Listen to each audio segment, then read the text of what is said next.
Hey guys, welcome back to my YouTube channel. नोंथांमोनखौ गोदान मोनसे video बयखौबो बरायबाय। दा बे समाव आङो स्कुलावनो दङ, मानो होनबा बिराद अखा हादों, दसे उनाव थांनांगोन। दा थांनो हानाय नङा, माने रेनकट थाबाबो थांनो बायो बे अखा बोथोराव। जिखि जादोआ बोथोरा माने मैया हरनिफ्राय मा होनना बुङो, मैया हरनिफ्राय अखाया हागासिनो, माने दासिमबो दहाय दसेल'सो माने गादों। ओमफ्राय मा जाखो दा बांसिनसो बाराद्रायसो जादों माने हानाया।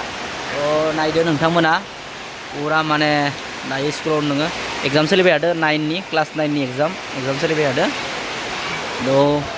जों दा बेयाव सिनाव दङ माने साथाम आं दङ, सासेफोरा डिउटियाव दङ। जिखि जादोआ नैबे मा होनगोन थाखोथ' भिडिअखौ बानायनाय जाबाय आरो ओरैनो थाखोथ' भिडिअखौ बानायबाय, नायलांबाय थादो दिनै मा जायो।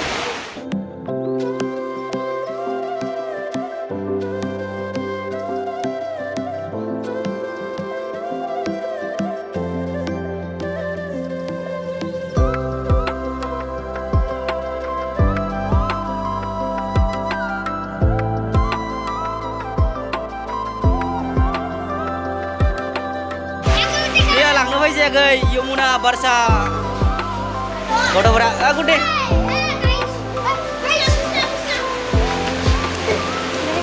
मानो बाराखिसै लांनो फैजायाखै, परिताया लांनो फैजायाखै, रुपालियाबो लांनो फैजायाखै। मानो दाबनो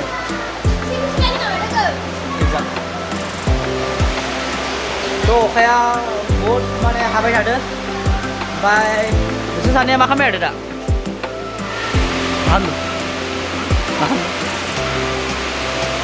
मा फोरोंदों? मा फोरोंदों?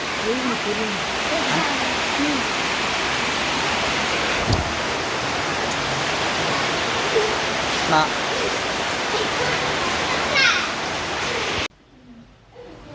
ओमफ्राय जों रुटि जाखांबाय, ओमफ्राय दायो जोङो न'आव थांसै, अखा जाबाय नालाय।